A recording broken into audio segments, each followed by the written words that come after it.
This Liberty Sports Update is brought to you by Beacon Credit Union. Well, we've kind of been asking everybody this question, but how'd you spend the bye week?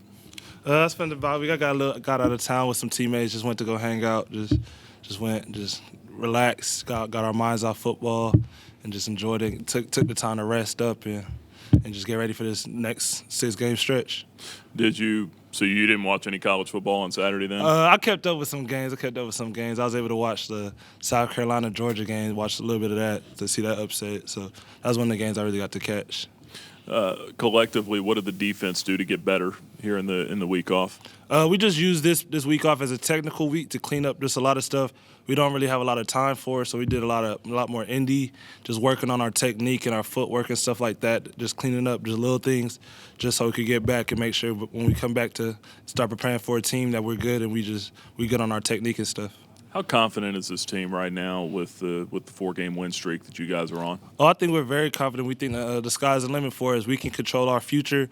It's just a matter of fact of not getting too confident and getting ahead of ourselves, just still keeping that one game focus, just focusing on the next. On Maine, that's the next game, and we're not looking past this game. We just focus on this right now. And why is this game so important other than just being the next game? Every game is important for us. We don't view any game more important than the other. When we just focus on this one, 1-0 mentality, we're not worried about who else we have after this until that week comes. So we just focus on this game because you can't get to where we want to go if you just keep looking ahead. We just focus on this. How much prep have you done for Maine so far? We've done prep. We've gone over some of their stuff. We just getting really into it now this week.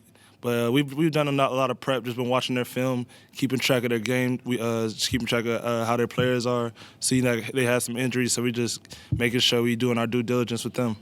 When you're preparing for a team like Maine that might have one quarterback or another, and how different does that change things for you? It just makes us have to cover all our bases and make sure we can. Some of us we will look into the other quarterback if he doesn't have a lot of film. Go back, see some of his high school film, see what he can do. Just making sure we do our due diligence, like I said, and just look at both quarterbacks and how they like to play when either quarterback is in. So we just got to make sure we watch a lot of film on both quarterbacks and on the play calling. During the bye week, what was the defense as a whole able to kind of take a step back and maybe address some of your weaknesses? What are some of those areas that you guys looked at as trying to shore up as you go into the stretch run? The biggest thing for this bye week for the defense was really just getting guys healthy, getting guys like Bajor Wilson, Jimmy Faulks, just getting them back, helping some of the D-line, some of the guys on the, everybody in every position group banged up a little bit. So just taking time to just get everybody healthy and making sure we just clean up all our little things, all the mistakes we made in the first 6 weeks. We kind of already covered it, and we just looking forward to these next 6 weeks. Have you seen much of their running backs yet? I mean, are those guys a threat? Oh yeah, we watch their running backs. Any team's running backs can be a threat if you let them be. They're capable. They'll take what we'll give them if we give them open holes and let them have running lanes, and they'll take that. So we just making sure that we're good on our side. We know they're capable back, so we're gonna do our best to stop them and hold them to a low rushing count.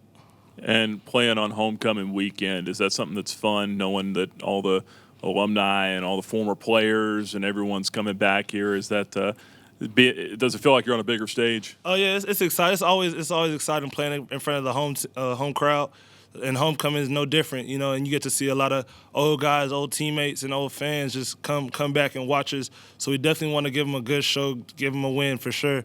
So homecoming is always great, just to see everybody come back and to show them what we're capable of.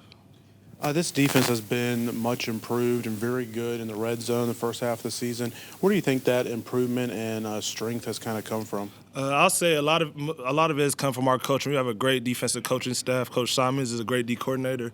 He just prepared us well, and all our position coaches have definitely prepared us. And just like the mentality Coach Freeze has given us, is the preparation breeds confidence. So we're just making sure every week we prepare. We know it. We know what teams like to give us in the red zone. We know what they like to do in the red zone. So we're already a step ahead, just knowing what we could get. So we don't have to think as much. We could just react and play.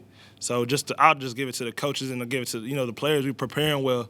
We watching film. We working hard at practice. That's really been the biggest thing. We just have an attitude of when they get in the red zone. That's the personal zone. That's what Coach Simons likes to call it, the personal zone. So we're taking everything down there personal. We don't want to let them get in.